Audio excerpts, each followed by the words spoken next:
Bismillahirrahmanirrahim. Assalamualaikum warahmatullahi wabarakatuh. InsyaAllah saya akan menyampaikan tajuk kita kerja saya yang bertajuk Keimanan kepada Qada dan Qadar dalam novel Hamka.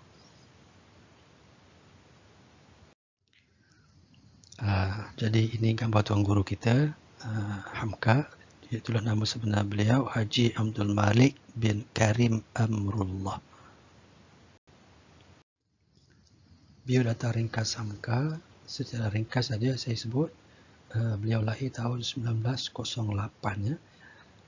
Ayah beliau seorang ulama terkenal di Indonesia, iaitulah Syekh Abdul Karim bin Amrullah, yang dikenali dengan Haji Rasul ya. Seorang pelopor gerakan Islah pada ketika itu. Asal mereka ini adalah di sebelah Sumatera Barat ya, Sumatera Barat yang terkenal dengan keindahan alam semula jadi. Ramai tokoh-tokoh sastrawan Indonesia datang daripada sebelah-sebelah sini.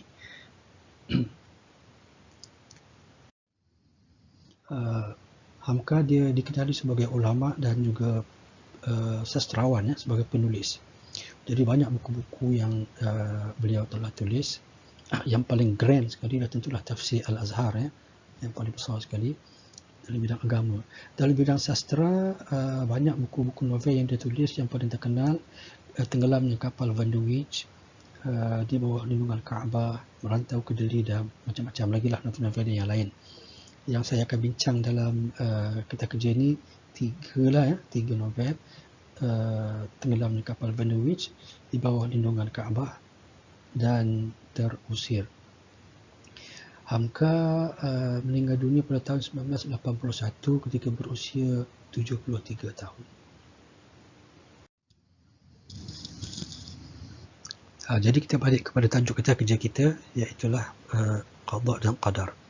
Qada dan Qadar ni dia ada maksud yang tertentu lah. Qada tu maksudnya apa, Qadar tu maksudnya apa. Cuma kebiasaannya kita gabungkan sekali. Kebanyakan orang mengungkapkan istilah ni dia jadi satu. Qada dan Qadar tu apa dia? Maka dijelaskan Qada dan Qadar itu dengan satu makna sahaja, iaitulah kehendak Allah Subhanahu Wa Taala menjadikan sesuatu dalam keadaan tertentu, kemudian dia benar-benar menjadikannya menurut seperti mana yang dikehendakinya itu. Menurut para ulama, ada 4 tahap dalam kita mempercayai takdir ini, ataupun kita percaya kepada qada dan qadar ini. Iaitulah kita mesti percaya, yang pertama kita mesti percaya bahawa Allah mengetahui semua perkara yang terjadi dalam alam ini seluruhnya. Allah mengetahui sepenuhnya. Yang kedua, Allah menulis semua perkara yang terjadi itu. Yang ketiga, Allah berkehendak untuk menjadikan semua perkara yang terjadi ini. Dan yang keempat, Allah mencipta semua kejadian-kejadian, semua perkara, semua hal yang berada, yang berlaku dalam alam ini. So, 4 perkara ni Allah tahu, Allah menulis, Allah berkehendak, dan Allah mencipta. Semua itu duduk di dalam gabungan suatu perkara yang kita sebut sebagai takdir ya? Beriman dengan qada dan qadar Allah Subhanahu Wa Taala itu. So ada 4 perkara ini, tak boleh lagi.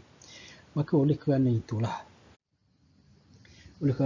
dalam ungkapan kita orang Melayu ni selalu kita dengar perkataan sudah takdir, nak buat macam mana kan, nasib, sudah nasib, semuanya dalam ilmunya sudah tertulis, sudah ditetapkan, sudah kehendaknya, sudah ketentuannya, macam-macam lagi ungkapan-ungkapan dalam bahasa Melayu kita ni. Jadi ungkapan-ungkapan yang macam tu sebenarnya betul. Ungkapan yang macam tu sebenarnya adalah ungkapan yang betul yang berkaitan dengan qada dan qadar ini. Kerana dia ada asas dia. 4 perkara tadi. Baik, sekarang kita tengok sinopsis ringkas ketiga-tiga novel yang kita kaji ini. Novel Tenggelamnya Kapal Van de Wijk, Di Bawah Lindungan Kaabah, dan Terusir. Ketiga-tiga novel ini membawa tema utama, iaitulah tema sedih. Kesedihan yang berpunca dari hajat besar yang diinginkan tidak kesampaian disebabkan halangan-halangan tertentu yang sememangnya sudah ditakdirkan oleh Allah Subhanahu Wa Taala.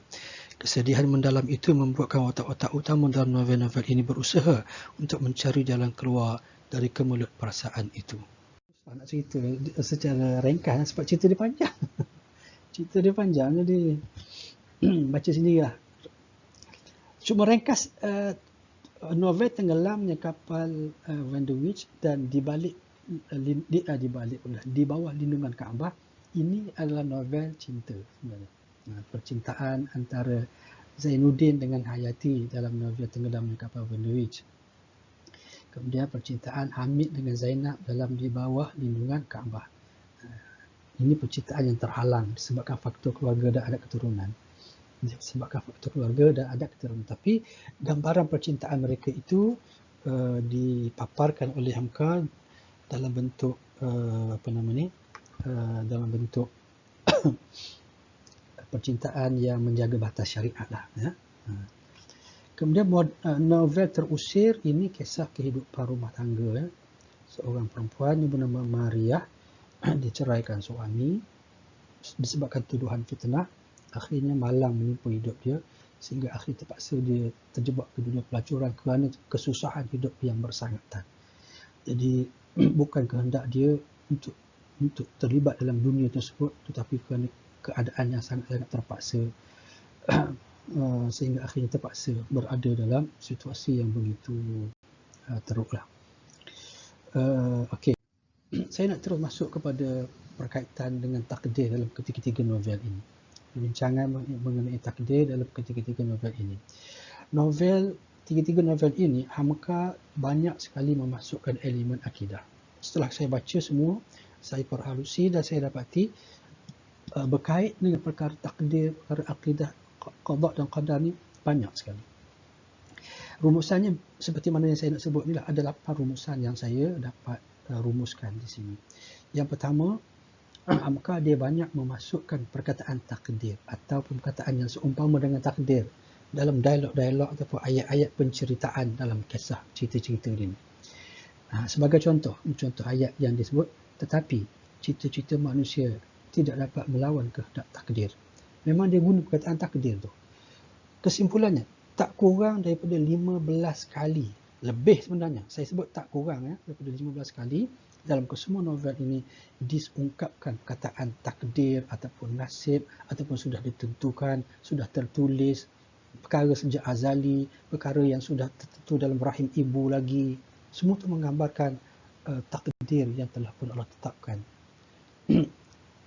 Jadi tujuan apa Hamka dia sebut ulang-ulang? Sebab mendidik masyarakat sebenarnya supaya bersedia untuk menerima takdir dalam hidup ini.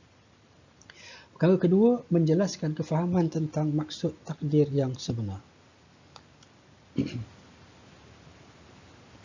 Menjelaskan kefahaman tentang maksud takdir yang sebenar. Ada dialog yang berlaku yang dalam dialog itu sebenarnya memberikan kefahaman tentang maksud takdir yang sebenar. Sebab ada orang yang salah faham tentang takdir. Ada setengah orang menyangkakan takdir, ada orang yang menyalahkan takdir, ada orang yang menyalahkan takdir apabila berlaku hal-hal yang mungkin tak dia suka, maka dia menyalahkan takdir. Jadi Hamka membetulkan, ada dialog yang telah disebut. Kemudian perkara ketiganya, mengingatkan manusia bahawa mereka tak dapat lari daripada takdir Allah Subhanahu Wa Taala. Banyak dialog, banyak scene dalam novel-novel ini yang menggambarkan bahawa kadang-kadang antara watak-watak itu cuba macam nak lari daripada takdir, tapi tak boleh lari sebab semuanya dalam genggaman tangan Allah Subhanahu Wa Taala. Contohnya Zainuddin dia pernah cakap, sudah beberapa kali saya minta untuk mati. Saya berharap untuk saya mati kerana perasaan batin dia. Tetapi saya masih terus hidup juga. Allah tidak mentakdirkan dia mati lagi. Jadi dalam novel-novel ini mengingatkan tentang kita tak dapat lari daripada takdir Allah Ta'ala. Yang keempat, perlu ada usaha bersungguh-sungguh untuk mencari penyelesaian dalam menghadapi takdir yang berat. Tiga-tiga novel ini menceritakan takdir hidup yang berat, yang susah, sangat perit, tanggungan hati yang berat. Jadi perlulah ada usaha yang bersungguh-sungguh. Dalam novel-novel ini ceritanya Kalau tenggelamnya kapal Van der Wist itu dengan di bawah lindungan Kaabah, watak-watak utama tu berhijrah daripada kampung dia, daripada tempat dia duduk, sanggup hijrah ke tempat lain demi untuk nak mencari jalan penyelesaian kepada tanggungan perasaan jiwa mereka itu. Itu menunjukkan kesungguhan. Hijrah ini suatu gambaran kesungguhan untuk mencari jalan penyelesaian. Tak boleh berserah diri saja. Serah pada Tuhan je lah. Serah je lah pada Allah. Lepas tu duduk tak ada buat apa-apa. Tak boleh. Jadi Hamka nak mengajar, mesti ada daya usaha bersungguh-sungguh untuk cari jalan penyelesaian.